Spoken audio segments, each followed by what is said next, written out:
So, Mark, tell us a little bit about yourself. And my first question to you, if you were in the Senate today, in light of what's happening with demented Joe Biden, what would you have done as a U.S. Senator? So first, tell us a little bit about yourself. So I'm a citizen candidate. I've never run for office before. At the end of 2019, I had sold a business that I'd been building for 25 years. I come from a lower middle class family. Both my grandfathers were coal miners in northeastern Pennsylvania. Grew that business, sold it, realized I'd live the American dream, right? Did better than a prior generation. And it was only at that time that I really thought about it. Because in America, you can do whatever you want. You can start a business. And I had a 5-month-old grandson at that time, and I looked at him and I thought there's just no way he's going to have the same opportunity I had if we kept going in that same direction. Now, think about it. This was October of 2019, pre-COVID. I was angry then. I'm steaming mad now, and I've got another grandson.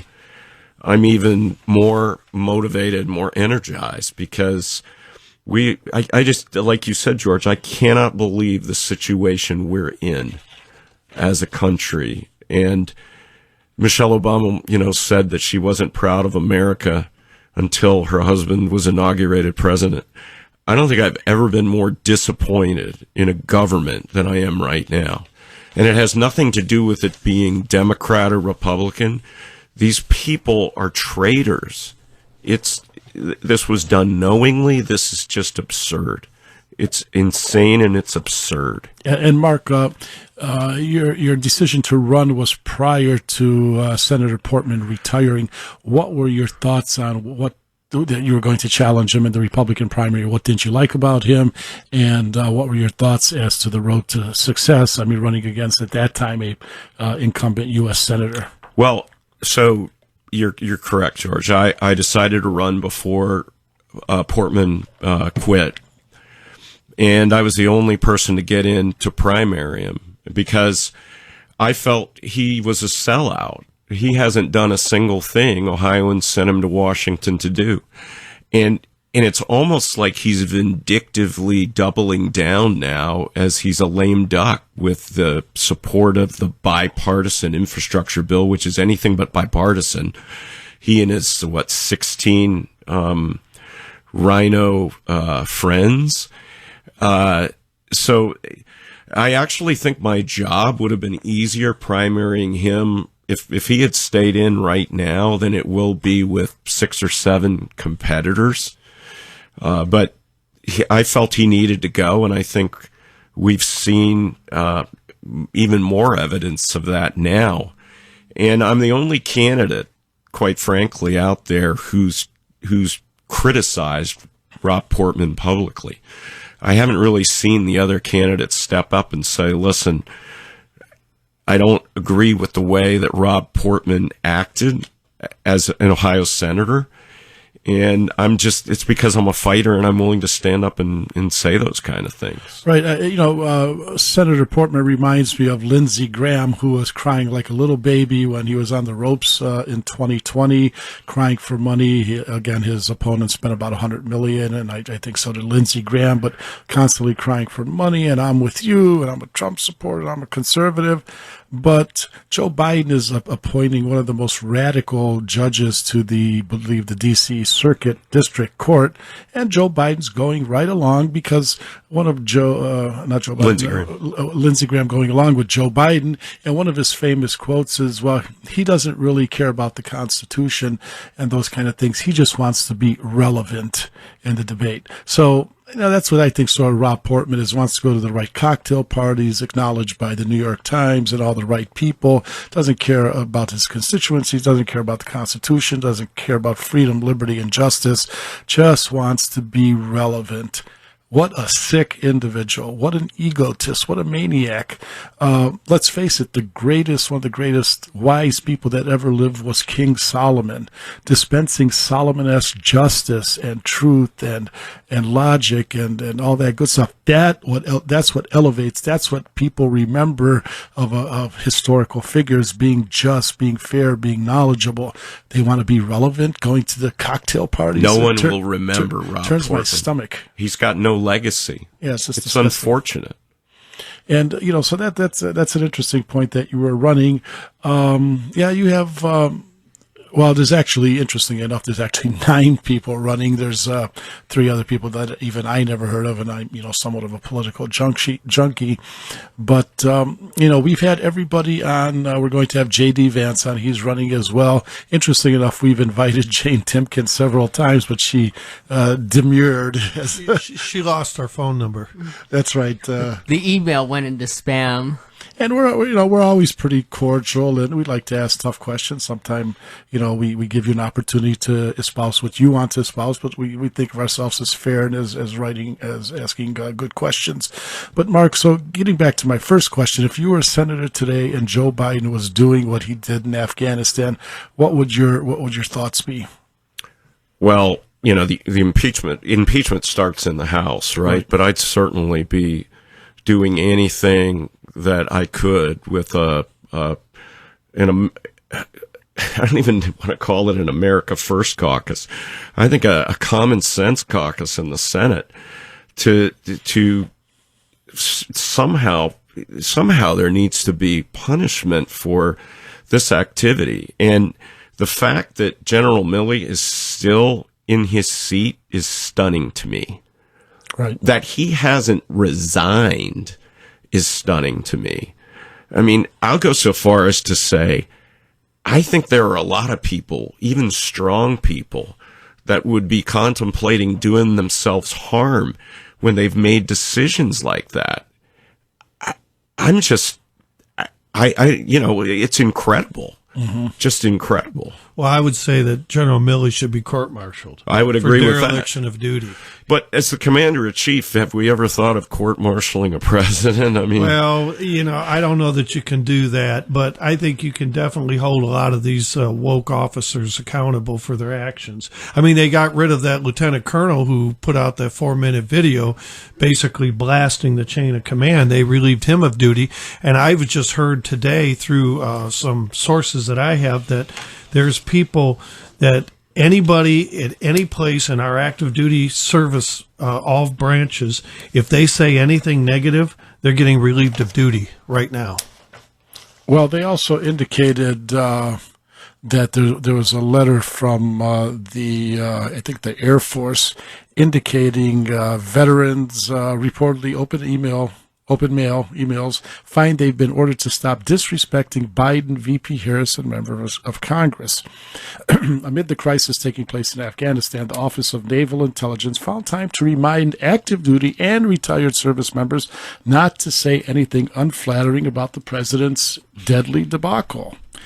Blah, blah, blah. Given the heightened political and social atmosphere surrounding Afghanistan, it is important to remind our uniformed personnel, active duty and reservists on temporary active duty, and military retirees of the responsibilities and obligation under Article 88 of the Uniform Code of Military Justice and Department of Defense Directive 1344.10. The email read, well, good thing I'm not retired. I'm just tired, so I can say whatever I want. Yeah, and interestingly enough, they didn't have a problem when all the generals came out against President Trump. Oh, that's right. That was perfectly fine. How does that work? Perfectly. They forgot. They forgot about the directive. No, but they just lost in the paperwork. Yeah, there was a pretty lengthy article in the New American on that, which is a great publication. Mark, you should subscribe, or maybe we could set you up and get you an issue. It's put out every 2 weeks, and they have a detailed section and a feature cover feature story. That's from the John Birch Yeah, Society? from John Birch Society. That Yeah, I goes get it. into great detail. So it's a good publication.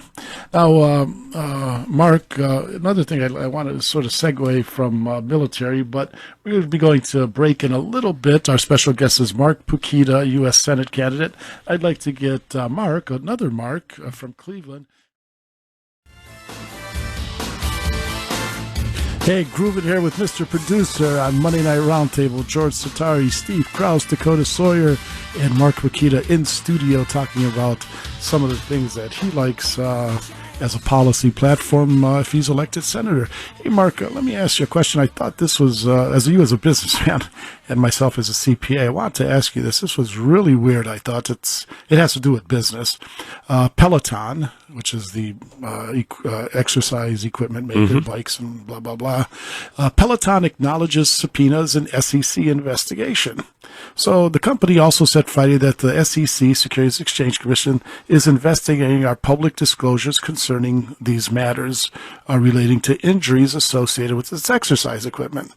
You know, whether we like it or not, we do have, oversight, for fraud and, those kind of deception in the securities market. I could somewhat live with that. But what I thought was really weird, here's the actual opening paragraph.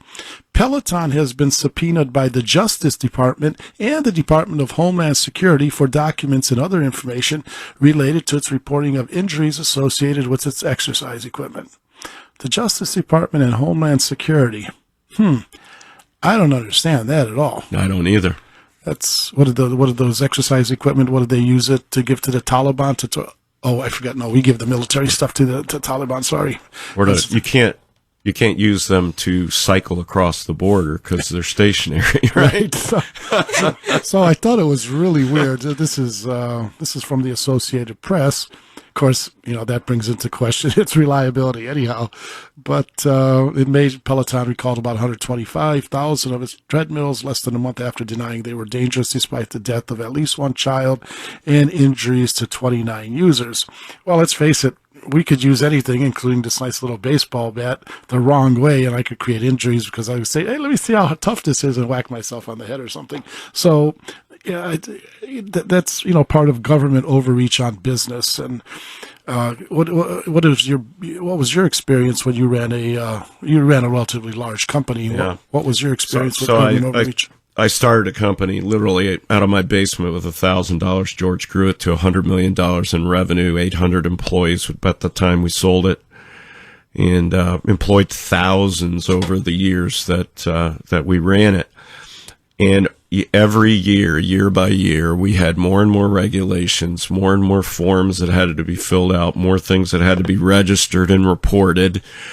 And that is just year over year new things. Now, as you grow a business, you grow into these phases where reporting to the government, as you know, becomes more and more and more onerous.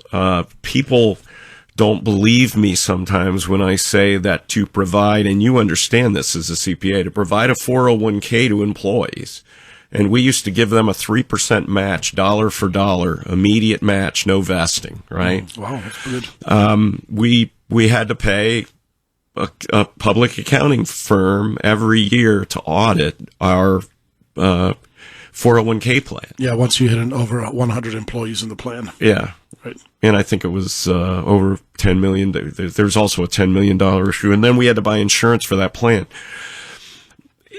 It's just stunning the amount of regulation. And President Trump was doing a good job of, even though it was a nation effort, let's say, of getting rid of a lot of regulations that was freeing up business. And then the minute he's gone, we're seeing more and more of that kind of like lunacy. I mean, it's just lunacy. Right. What, if I could ask, I don't necessarily need the name of your company, but what did your company do? It was an IT staffing company. I see. A company called Fast Switch. Yeah. I see. And I think that's one of the things that we need to look at is, and this was big in 1994 when the Republicans took over the House with Newt Gingrich. It was the Contract with America. One of them was revisiting all of the issues or all of the legislation, all the crap on the books that really are either obsolete, contradictory, unnecessary, duplicative, and the government just likes small businesses to come up with reports, census reports on employees, on pension, this, that, and other thing. And I don't even think they properly, even if it was a proper use of that, they don't even properly collate it and use it. It's just sort of, they just throw it against the wall and see what happens. So since the last time I was on, we've made a lot of progress in the campaign, and one of the things we've done is distilled the target-rich environment for improving the federal government into 7 points, and one of those points is shrinking the size of the federal government. It's called our Big 7 Disrupt Agenda, and the Disrupt is an acronym for Defend, Instill, Save, Restore, Unite, Protect, and Transform. And the transform point is to reduce the size of the federal government as well as an entitlement mentality. And it gets back to these regulations. We've got 175,000 pages of regulations at the federal level. And if you read Justice Gorsuch's book, A Republic If You Can Keep It, he talks about this legislation and the Administrative Procedure Act that allows the executive branch to essentially rewrite legislation. And they literally are writing laws and codes and regulations that contradict their own regulations, right? Right. They need to be cleaned up. And one of the ways to clean them up is just to get rid of a lot of them. Right, and the reason they write it is because if they don't keep writing stuff, their job is unnecessary and they don't need to be riffed, and they're just there. So let's just make something up. And it was interesting. It was very telling. I had a client that was setting up a business, and we were uncertain if we had to file sales taxes or if the whatever they were selling, I don't even remember what it was, if it was sales taxable. And so I called the Ohio Department of Taxation, talked to the sales tax department, talked to a woman who actually worked in the sales tax department, and I was like, well, is this sales tax? Well, she's like, well, how should I know? I was going to ask if you got an answer, because whenever we call them on issues like that, we never got an answer. It was kind of like it's for you to decide, and the ultimate answer would be, well, you'll figure it out in tax court. That was her last answer, pretty much. She said, well, how should I know? I said, well, she said, you should ask, because I called anonymously, like I was just a regular Joe. She said, well, you should ask your CPA. I said, well, I am a CPA. She goes, well, you should figure it out, and if you screw up, you'll pay the fines and penalties, and it's your problem. Right. So, at least getting an opinion from them is virtually impossible, if not impossible. Right. Well, one thing that Jim Renacci has suggested on the campaign trail is that the Ohio Department of Taxation gives you a postcard to send you in the mail, and it tells you exactly how much you owe in taxes. That way you're not spending thousands of dollars every year. Hey, let's not get carried away, pal, okay? George out of business. Well, George, you're also a business consultant in tax planning, but, a card that tells you how much you actually owe in taxes instead of you figuring out for yourself. And if you're off by $1, well, you're going to prison. Well, I hate to tell you, they do this in Germany. I have clients there, and they have associates who have restaurants. Literally, their machine downloads to the government every evening, and the government sends them a bill the next day based on this has to do with the VAT tax, which is basically like the sales tax. Right. Italy's similar. You don't want the government computing your tax, because for them everything is taxable and nothing is deductible. So, well, I'm saying like there'd also be thresholds for this, but where you could. Basically, they give you how much you're supposed to owe, and then you could go in and then put in the deductions and everything, and then you'd finally get your final price, but it's at least a general area on how much. Yeah, I don't know if you're explaining that correctly. I'd have to talk to Renacci as a CPA, but something like that at the federal level, these rules and regulations, and again, it's at the state level, the county level, the local level, whether you're trying to build something. So how do you see reigning in the bureaucracy, because they are called the permanent state.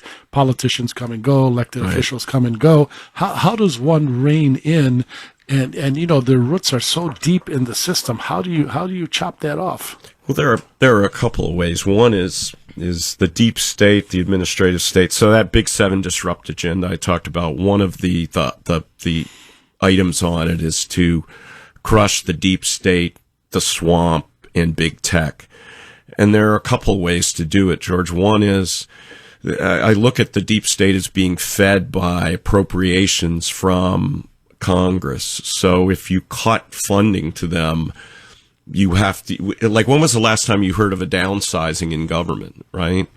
You're old enough to remember the early 90s when we did business process reengineering, right? Mm-hmm. We downsized, we right-sized, we automated, we got more efficient, we got leaner and meaner. I mean, that's also, there were negatives because employees no longer were loyal because employers weren't loyal to them, and we did away with, fully funded pension plans and things like that. But the only three business units or business categories that I've seen that haven't been business process re-engineered are government, higher education, and the medical industry. Health industry, which fundamentally all three of them are government, right? And all three of them are a rigged market. In other words, government is setting prices and impacting them. If we got government out of those industries and allowed them to just operate, free market, I think we'd see better value at less cost. We've got to find a way to cut the size of the federal government. So we do it through appropriations. We do it through modifying the Administrative Procedure Act of 1946, which you're probably aware of, which allows all this regulation to be done, allows for courts in the various agencies and departments that are run by judges who go through no Senate scrutiny. There's no right to a jury trial, no right to due process, no right to a speedy trial. We have to just do away with these people. And if we can do away with whole departments or agencies, we get rid of all those people and push them to the private sector.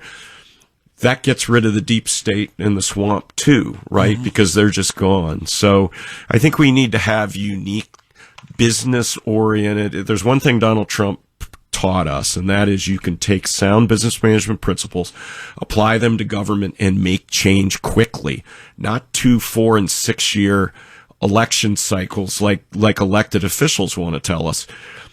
Weeks, months, and a year, and you get the impact, because as you know, businesses can't operate on 2, 4, and 6 year cycles. It's just impossible. You'd be out of business. Right. Interesting enough, and to flesh that out, the 1946 legislation, there was a book written, and I believe it was either 73 or 74, called The Business End of Government by Dan Smoot. And what he said, what this did was it basically put the legislative, the judicial, and the executive under, whether it was OSHA or Department of Agriculture, correct, IRS. So basically, you were, going to tax court, and then it was being appealed. You'd go to another division of tax court, and, it starts with their rules and regulations that they made up. So everything was self-contained. They grind you down. Right. But their answer was, but if you don't like your results in tax court or OSHA court or EPA court or wherever, you could always go to regular court. But that gives them such a leg up because, number one, you're drained. And there's an interesting court case similar in New York State. And as much as I don't like Walmart, I never shopped there. Walmart, they had a Department of Labor issue with the New York State Department of Labor, and the Department of Labor in New York State was begging Walmart to please settle up because we can't afford to keep fighting you, because Walmart has 500 attorneys on staff and they got nothing else to do. Oh, you mean it was a fair fight? Yeah, finally. Right. So they were tired of being ground down, and they said, "Can you even if just settle for $1,000 and admit that you were wrong?" And Walmart's like, "No, we're not agreeing to a dime, and we weren't wrong." And like I said, I'm not a fan of Walmart, but that's beside the point. I was happy to see somebody had as much deep pockets as the state of New York did in that issue. So that was several years back. I'm curious how that settled up, but it was good to see a fair fight, so to speak. The same thing happened with T-Mobile and Sprint when they wanted T-Mobile and Sprint to merge. The Justice Department tried to stop them due to monopolizing the market, and T-Mobile ended up suing the Justice Department and actually won because they had so many attorneys at T-Mobile because they've been making such good profits with with the release of 5G and such and such, but it's T-Mobile put up a fair fight to the federal government, and the federal government ended up losing, and now we saw that Sprint and T-Mobile finally merged. Hey, our special guest this evening is Mark Pukita, candidate in the Republican primary for U.S. Senate. Our telephone number here is 888-677-9673, 888-677-9673. And Dakota, tell people how they could log in on Facebook live stream and other devices. Yeah, you could log into Facebook at facebook.com/WHKW.MNRT. Again, that is facebook.com/WHKW.MNRT. And if you want to listen on your mobile devices and not see our pretty faces on your phone, you can go to thewordcleveland.com, or you can download the Word Cleveland app on your mobile device in your App Store or Google Store and listen there. Hey, Mark, we got about 10 minutes left, and I know Steve wants to talk to you about three things. Steve, you want to ask Mark about, what he thought? I really want to ask you, Mark, and we really appreciate you coming in, and I have a couple questions, but the one that's most important is, what about the endorsement by the Ohio Republican Party? Are you for that? Are you against it? Are you trying to get that endorsement? Or do you think that they should not endorse? And if you don't think they should endorse, what are you doing about it? So that's a great question. One of our themes is to leave Ohio better than we found it during the campaign. So we're actually doing things rather than just campaigning. And stopping Ohio Republican Party primary endorsements is one of those efforts. It's unfair. Voters in the Republican Party, or those who choose to vote in the Republican primary, deserve to pick the candidate, not the Ohio Republican Party. So we are fighting this aggressively, calling the Central Committee members. But more importantly, we had a press conference in front of the governor's mansion the day he was supposed to have a bribe picnic to strong-arm Ohio Republican Party Central Committee members into endorsing him at the September 10th meeting that's coming up. That's 8 months before the election. You know as well as I do that endorsements usually happen 2 or 3 months before the election. They shouldn't even happen then, but 8 months before the election, and then we have to look at the money that Mike DeWine and Dave Yost were given by the Ohio Republican Party already, a de facto endorsement. It's just this is out of control, and as I like to say, we need to clean up our own house first before we go demolish theirs. And so we're fighting that aggressively. We've got a few state central committee members who were at that press conference and spoke out. 3 actually, including Joe Miller, who's from up here. Yeah, he's from Cleveland Heights. Yeah. Great Patriot, as well as Joan Campbell. Yeah, Joan Campbell and Laura Rosenberger. Yeah. Right.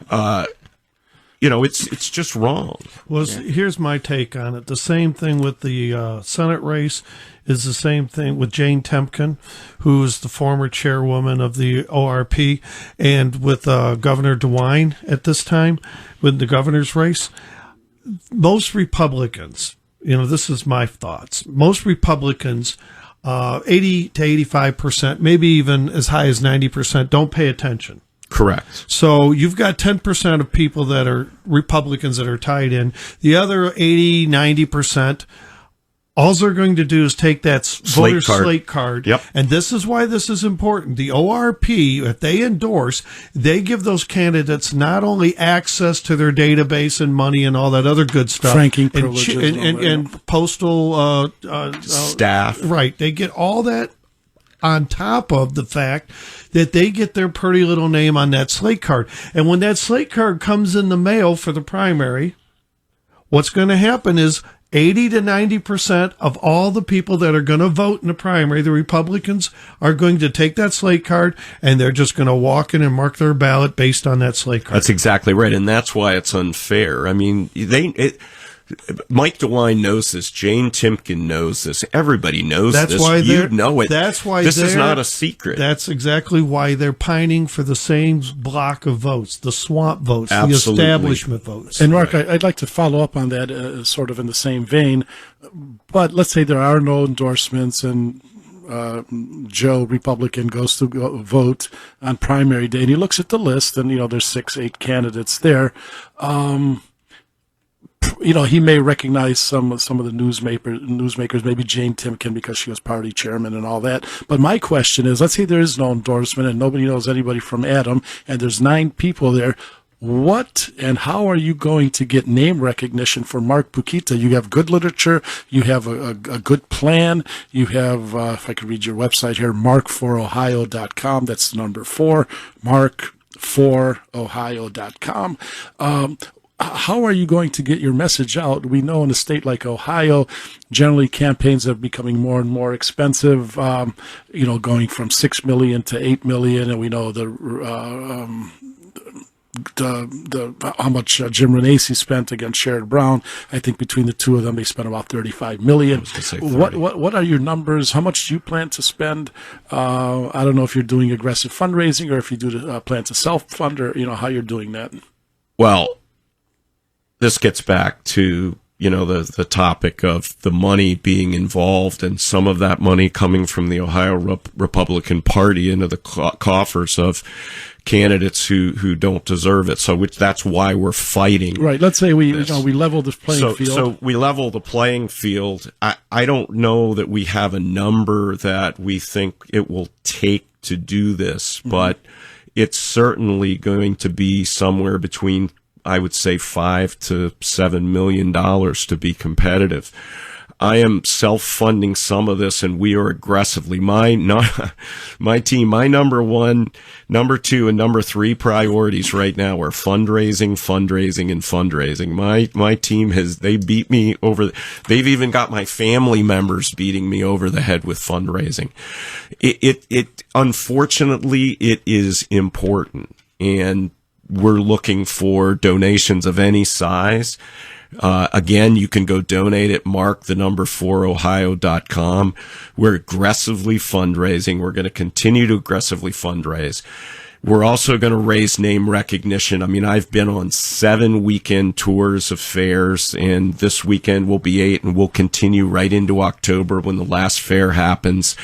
We're going to every meeting we can. We're just going to work as hard as we can. We are building out a great volunteer organization as well. So that's what we're doing. Hey, Mark, before we go on, our next guest will be on at 8:15, and I know we've given you a little bit of shorted your time a little bit. Can you stay with us the first segment in the? I can absolutely stay. And if you want, you could stay. You could stay in the whole show and talk to General Valley as well. But I'm just want to give you a heads up. We're coming on a hard break. I'll stay for sure. Okay, great. Thank you. And Steve's going to ask you a follow-up question, but and I just want to sort of tie this all together with his disrupt agenda. What I like about it is.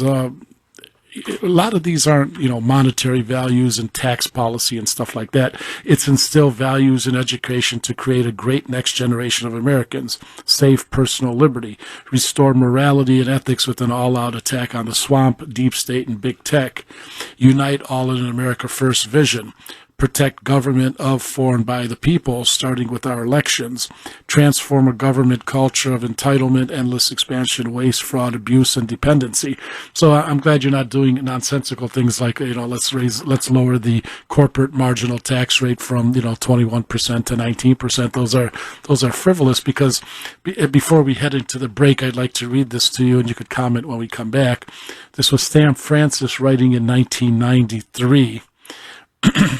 He wrote for a magazine called Chronicles, on which I'm a board member.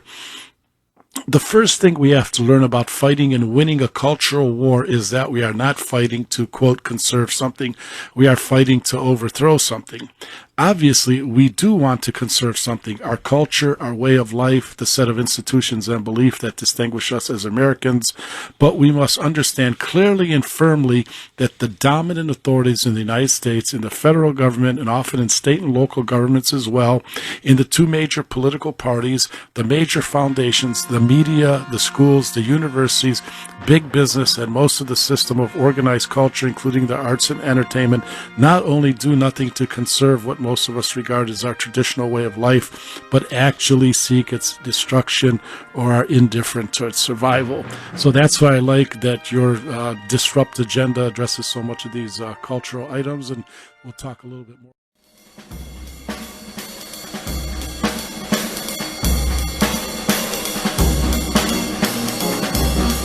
Hey, welcome back to Monday Night Roundtable. George Satari in studio with Dakota Sawyer and Steve Krause. And our special guest, Mark Pukita, who's telling us about his campaign. I love his Disrupt agenda. Again, it's so good because it talks about values and education, morality and ethics, America first, protect government of, for, and by the people, starting with our elections. Yeah. On and on and on. Go ahead, Dakota. Yeah, cleverly enough is, these 5 and 7 point agendas really stick out to voters. And, when candidates, such as yourself, Mark, put out a 7 point agenda such as this, it really sticks with the voters because it acts as sort of the platform for the campaign. Correct. And, in my time of campaign consulting, I've noticed that, platforms for candidates normally boost up, candidates always, have that mouthpiece, but, they have the same saying over and over. But, something like a platform such as this really helps the candidate. And I think this will do you good, Mark. But Thanks. Hey, before, we dive really deep into the discussion, let's give out our phone number, which is 888-677-9673. Again, that is 888-677-9673. And you could watch on our Facebook Live at facebook.com/WHKW.MNRT. Again, that is facebook.com/WHKW.MNRT. And you can listen live on theword.com or the Word at WHKW app in the Google or Apple Play Store. Yeah, MNRT stands for Monday Night Roundtable, cleverly named. Well, that's clever. And I love it when people say, "So when are you on?" It's like, never mind.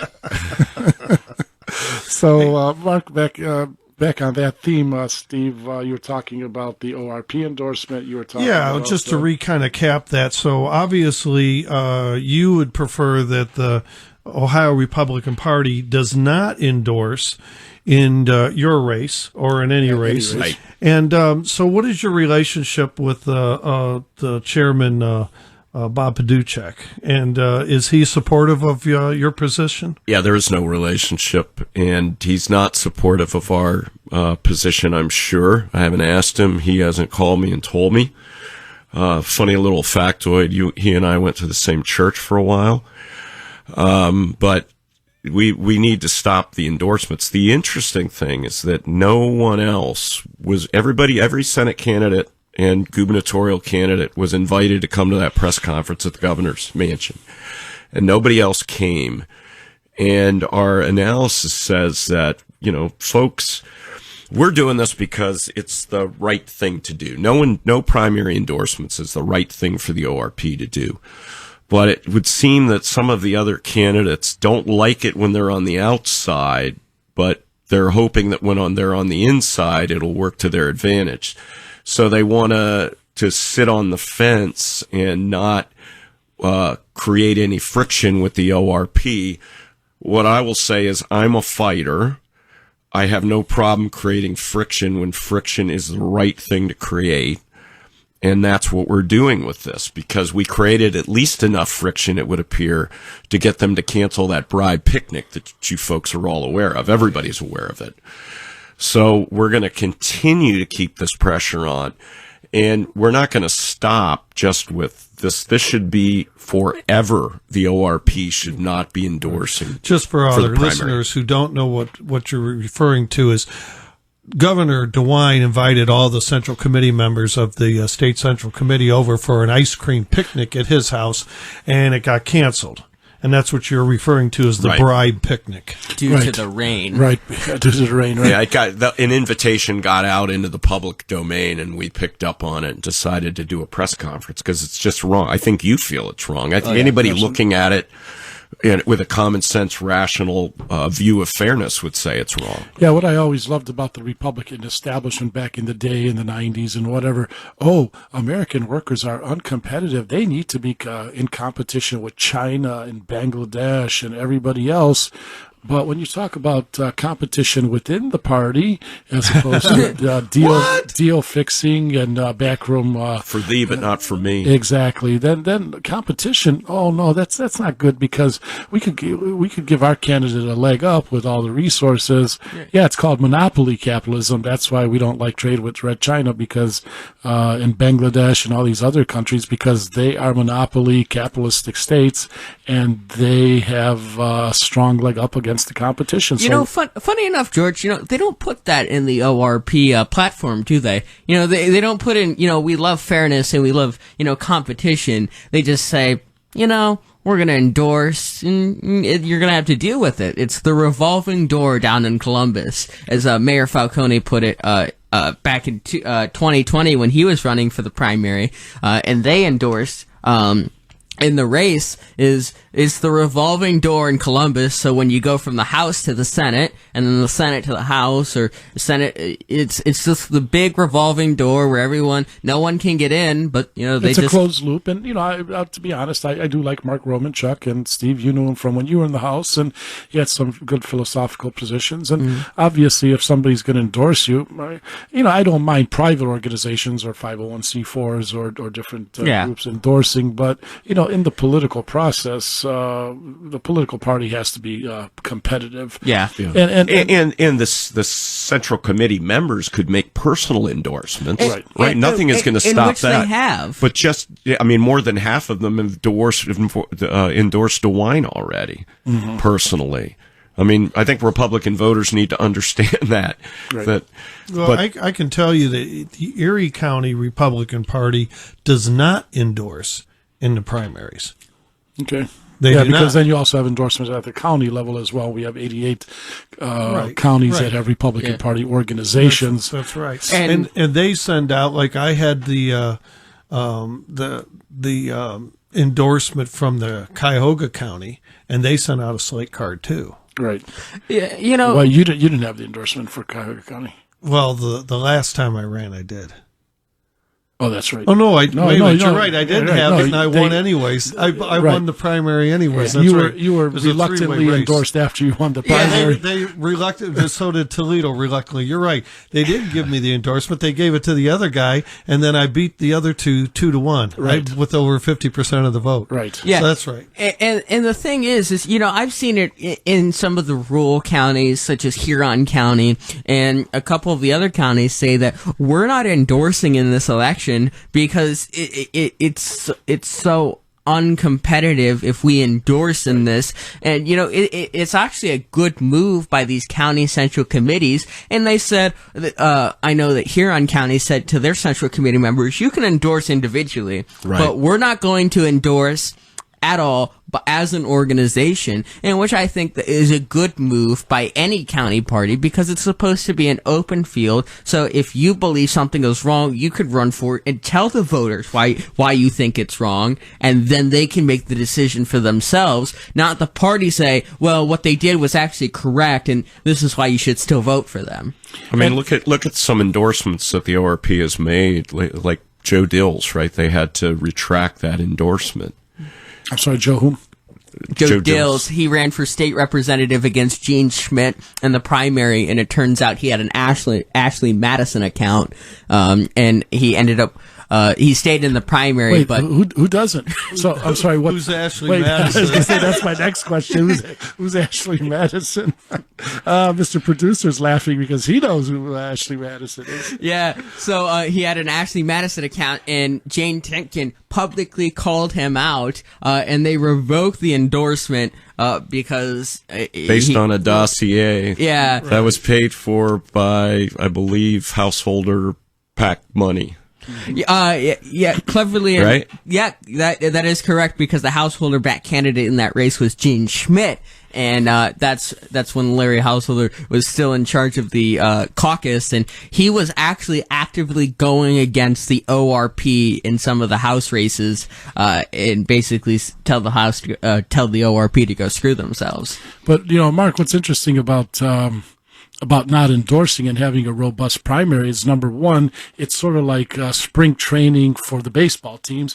It gets you on your game, sharpens you, gets your speaking abilities up, gets your ability to see how much money you could raise, how much money you're going to put in, what are your talking points, and it gears you up for the general election because, you guys are somewhat friendly. You guys know each other, but let's face it, when you get into the Democrat or into the general election and you're against a Democrat, same thing like a vicious person like Sherrod Brown or, whoever the candidates could be now, Tim Ryan potentially. These people are nasty. They lust and crave power. They generally, I think Sherrod Brown hasn't been out of public office in 40 years. Yeah. And on and on and on. These people get vicious, nasty, because this is all they know. And you've got to be able to fight them. Yeah, you've got to be able to sharpen that sword.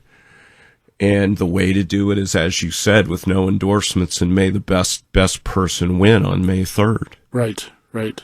And, there's so many aspects to the campaign: public speaking, fundraising, commercials, your marketing message, on and on and on. And then if you try something in the general election, because you didn't have any of your primary opponents or you're endorsed and you didn't have to work that hard, they'll say, damn, it didn't work this time. But this allows you to primary, and we have 5, 6 months, 7 months going into the primary, so it gives people plenty of time to sharpen their message. And that needs to be done. And the other thing I think voters need to think about going into the primary is, what Republican candidate is going to be the most competitive against Ryan? Who is the most electable? Mm-hmm. Not only who can win the primary, but who's the most electable. Because right now we probably have someone leading who probably isn't that electable when it comes to going up against Tim Ryan. Right. Yeah, one thing, talking about the primary is, we really have to be careful on who we select for the primary, and especially in the governor's race, because if DeWine ends up winning the primary, they always take a play out of the Democrat book, and what they did in 2020 is, the Democrat saying was vote blue no matter who, and I don't think that is a good strategy, especially in a race like the governor's race. But we shouldn't.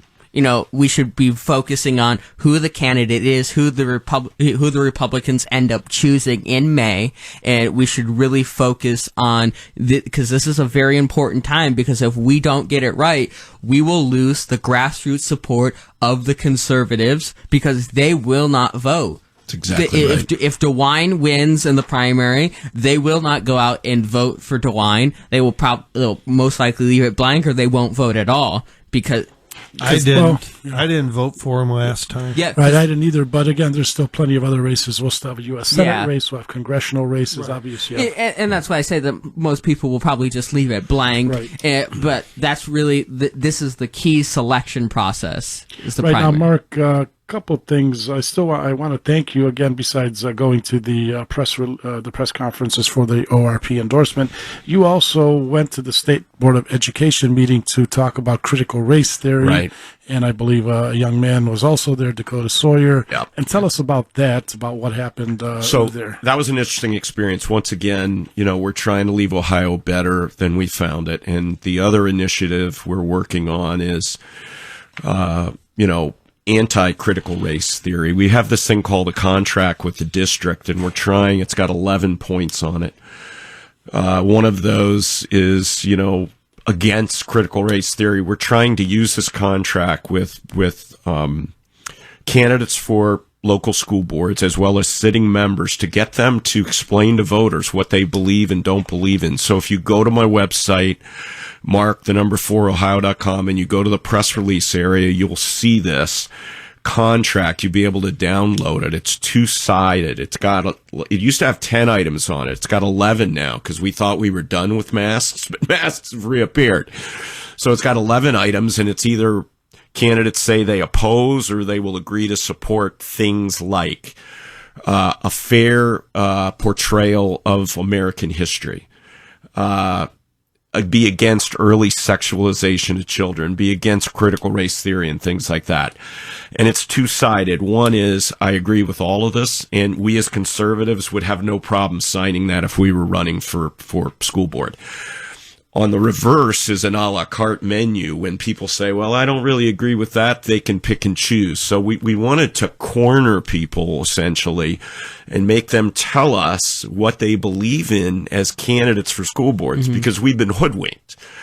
And then I testified in front of the Ohio Board of Education, and that was something else. Getting on the agenda took 4 separate cycles of sending them our notes, and then they never told us which one we could use, so we used the first one. It was about anti-critical race theory, and we just brought to light the fact that critical race theory leaves out all kinds of great information about the progress we've made as Ohioans and as Americans in terms of defeating racism. I mean, to me, racism has got low supply but high demand from race baiters. And that's what CRT is. And the Ohio Board of Education, for the most part, is all in on CRT. Yeah. Right. And it's just astonishing how they're against the First Amendment and they don't want to allow people to speak their minds. I mean, you're not allowed to use, as someone testifying, you're not allowed to use the term critical race theory. Yeah. If you use anything mentioning critical race theory or Resolution 20, which is their is their resolution. That's their resolution. Yeah. If you use that in your speech to testify, they will deny you, and they will say, oh, it's just going to go in the written record. And if you look at the journal log for when Mark spoke and when I was there, it shows for all 4 times where Mark submitted his speech to the board, and you could see there, and my speech is in there, and multiple others too that got denied are still in that log book. But there were I believe 10 people that applied to speak, and only 3 or 4 were allowed to actually testify before the board. Yeah, it's interesting. I think many of the school board members probably would fit into the Taliban regime in Afghanistan. Exactly. Oh, the Ohio school board members? Yeah. Oh, absolutely. I will tell you that I've always thought that the federal Department of Education, we could do away with it. We could go back to health education and welfare like it was once before. I thought, well, we have these school boards in all 50 states. We don't need the federal or the federal Board of Education. Well, now after testifying and seeing those people, the way I was treated, I mean, you can go out on YouTube and see both the testimony and the questions and answers. They were just absolutely rude. And after that, I thought, you know what? We don't need a state board of education. If we've got strong school boards that collaborate and work together, we don't need a state board of education. Because if that's what they do, and that's the product they produce, they're worthless. Well, one thing is that they were calling for to remove the governor's appointees to the state school board, because all of DeWine's appointees, and some of them were case holdovers, including the board president, Laura Kohler, all voted in favor of this resolution that they passed. There's a bill now before the House. Well, Dakota, Mark Scherer is a U.S. Senate candidate. I don't think he wants to get too much into minutia of what's going on. Well, I mean, Dakota makes a good point. I think most Ohioans don't realize that the Ohio Board of Education is not all elected. There are a group of elected officials, I believe, 11 of them. Yeah, from the 11, there's 11, and then there's the rest are 8 appointed. Yeah, and they're appointed, and they're just awful. That's all I will say. Yeah, they're awful. They are. They do not have our children's best interests in education in mind. Terrible. Hey, Mark, we're waiting for retired Major General Vallely to call in, but I just want to mention one thing on that, your synopsis of what you want to find out what board members support. Do you mention in there diversity, equity, and inclusion in any of the bullet points that you talked about? I think we're if it's not specifically in there, we're against diversity, equity, and inclusion is just a code word or another way of saying CRT. Right. And the only reason I bring that up because I was looking through my accountancy journal and, they're bringing it up to how to bring diversity, equity, inclusion into your, into your firm and all that. But what I ask, and I give small speeches to smaller groups, 20, 30, 40, 50 people, and on the radio here. But what I'm urging is when people refer to diversity, equity, inclusion, that they refer to it as diversity, inclusion, and equity because the acronym is DIE, not DEI. So I'm asking you, if you're on the campaign trail, if you do refer to that, refer to it as DIE, not DEI. And they deliberately, put it in that order so it doesn't show up as DIE, because if we adopt that, our republic will die. Yeah. That's exactly right. Or they want education to die. Right. By the diminution of our freedoms.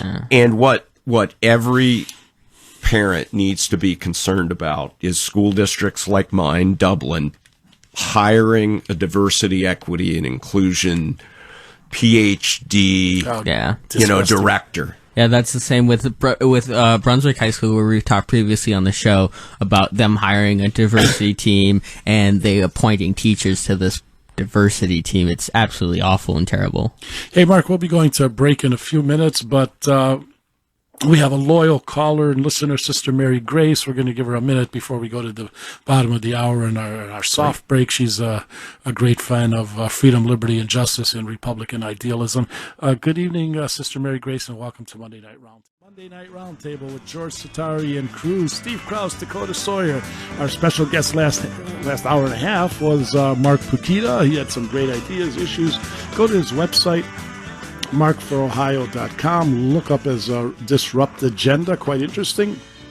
Look up his contract with school board members, what they could sign off on, the 11 points that Mark thinks is important to maintain education integrity. We also have to maintain, obviously, election integrity, but education integrity is probably one of the most important things, because as we look at what they've done to our educational system, we have